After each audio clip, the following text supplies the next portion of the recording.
What is up, guys? We are going to be doing a Gyfin Underground video today.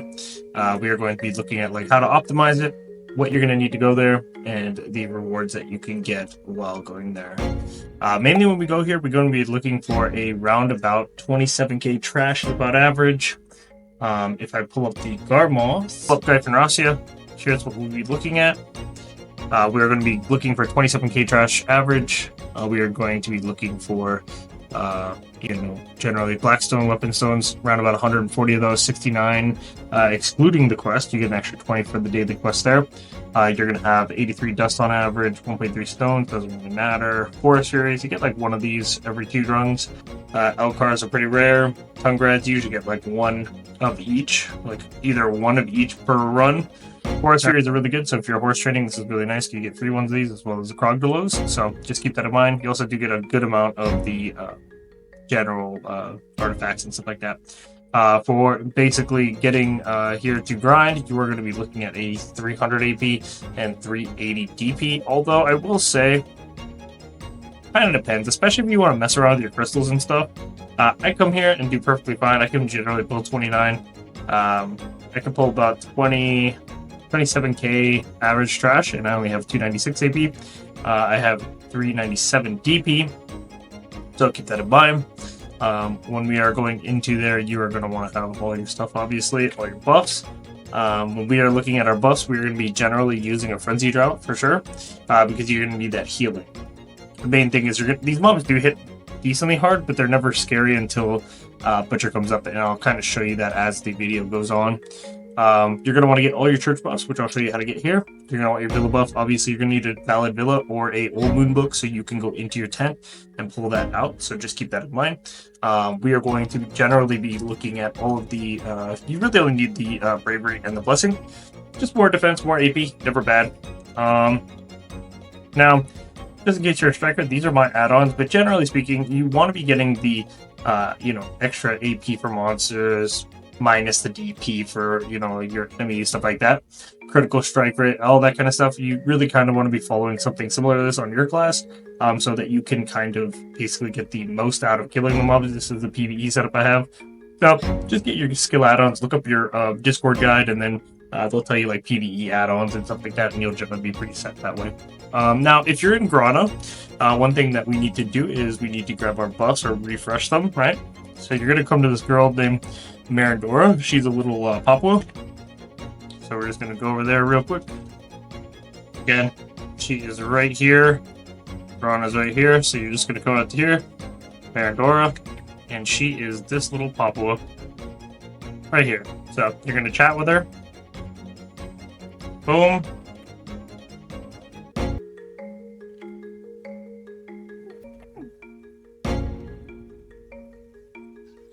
Boom. Okay. So now we have our buff set up. Good there. That has enough. Now, when we are looking at Gyfin Russia, you can actually just come here and then just click this so it takes you properly underground, because if you don't, if you just click on top here, it's not actually the right spot, as you can see. It'll take you to upper Gyfin. That's not what we want. So click on the icon and then go here. Just click that. It'll take you directly where we need to go. I'm going to start auto running. One thing to consider here, though, is to make sure you level up your node if you're really going to be spending a lot of time here, because you get the flat 10%, right, if you get it to level 20. So what you're going to want to do if you want to get a node leveled up, if you've never done it before, is you're just going to essentially come here, and there will be a button here that says Invest Energy. And when you do it, it'll pop up all your characters, and you can go through and spend all of the energy of your characters on that specific spot whenever you please.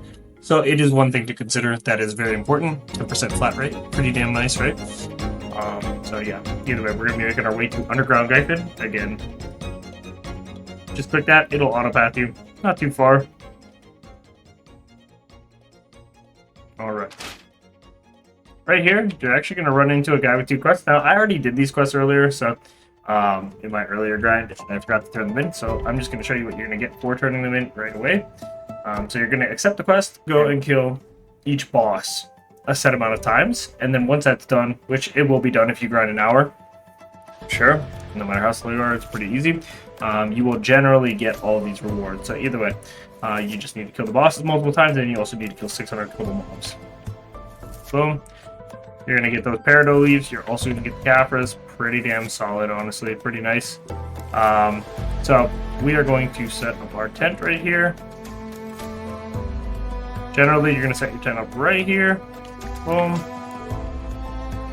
That's where I like it. You want to set your horse a little bit closer than this because this is kind of bad.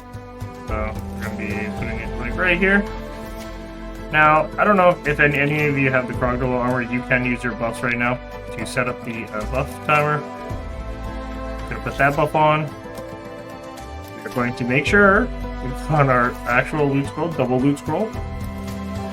Again, currently we have about 4k aggres, 40k aggres, so just keep that in mind for with the grind. We have our camo buff, so just keep that in mind as well.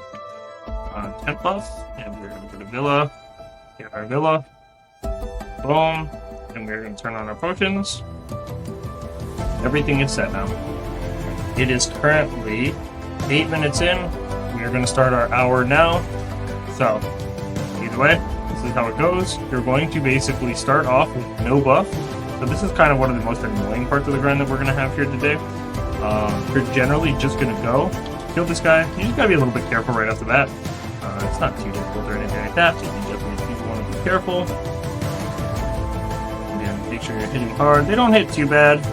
The one thing you do have to watch out for is their ultimates, as well as this thing called the Butcher. Now, there will be an event when the Butcher spawns, and what it essentially does... So now, essentially when the Butcher spawns, we have to basically kill him, which everything else will go immune in that time.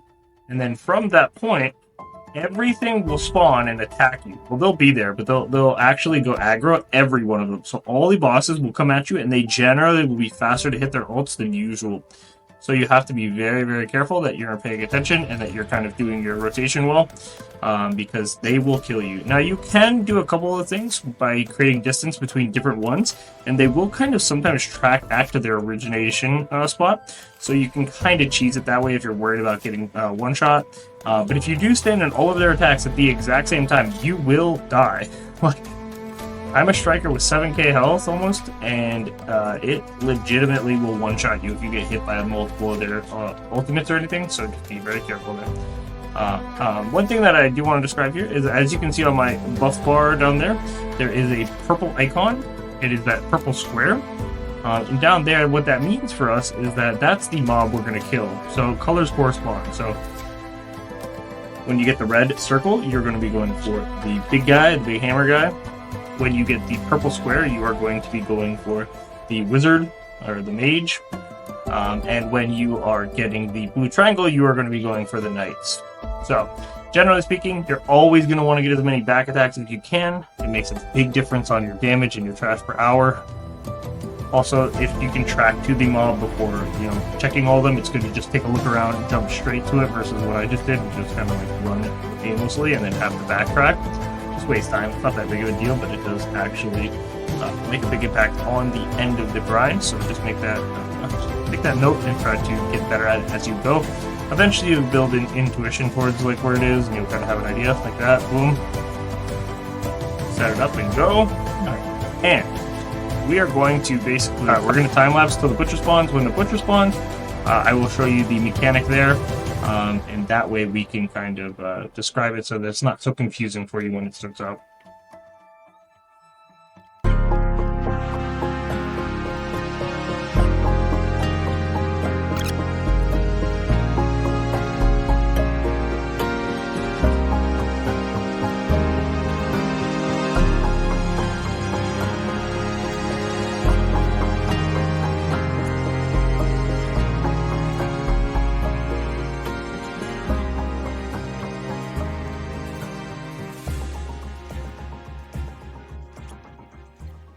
Guys, welcome back.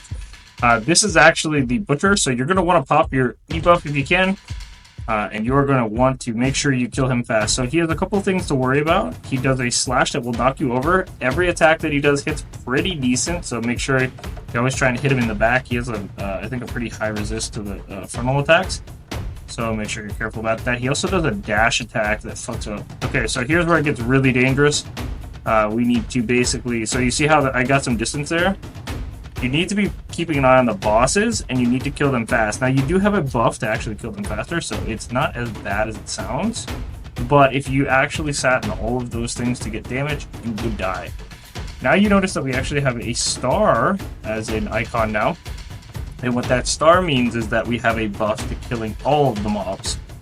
So a lot of times, if you have a despair spawned already, you'll have a bunch of little guys. I suggest rounding those little guys up and then pulling them to the next one that you want to kill. Now make sure you do kill the mob before the buff runs out, but it is a good way to clear out the trash, get a little extra jump on it, because you can kill them almost instantly with like any attack. So it's a really good way to kind of load up, clear up the room, and kind of empty out all the despairs so that you can actually just get more trash loot, because that's what their function is basically. All the despair fragments, they just give you a metric ton of trash loot.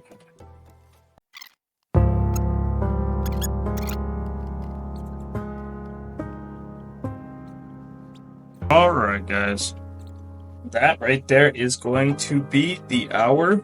Let's go to, I'm gonna show you exactly what we got per hour on the Garmoth, and then that way we can actually compare and contrast. You can actually get some accurate numbers. I'm actually gonna show you both grinds. I had 2 grind sessions, and both I essentially got two different grinds per hour. The one is actually the one that I downloaded with shit quality, so that's the one we're not using, but that one had a lot more loot per hour. It's actually a very lucky hour, so we're actually going to check this out real quick. So this one right here, again, we made a metric ton of money. This was a very lucky hour though. We did get an L card. We got pretty much one of everything. The thing that really pushed it over, we got a lot of extra Caphras, so that was pretty lucky. We also had a lot of Blackstones, like way more than usual. So again, this whole hour is kind of weird. But there's that hour, and then there is this hour. Okay, so again, pretty variable,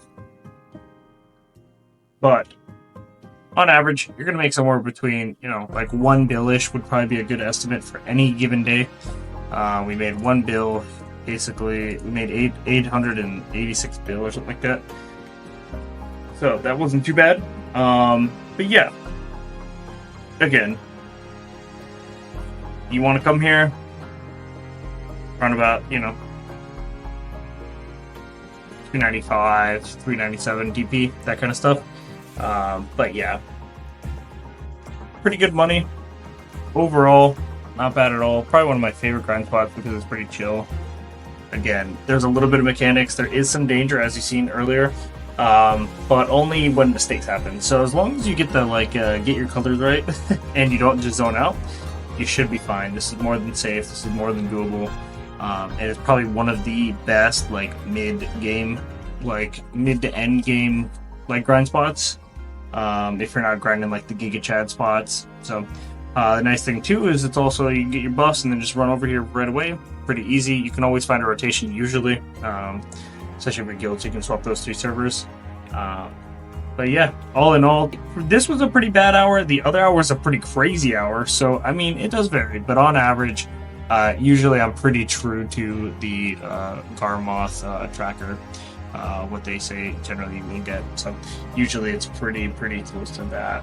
Like we saw, average per hour, almost a bill. Yeah, I hope you guys enjoyed the video. I will cut down a lot of it, but if you have any questions, please let me know. I will be making more videos in the future, so please, again, if you could subscribe, it all really matters. Till the next one, guys, I hope you have a great night, day, wherever you are, and I hope to see you in the next one. Much love. Bye bye.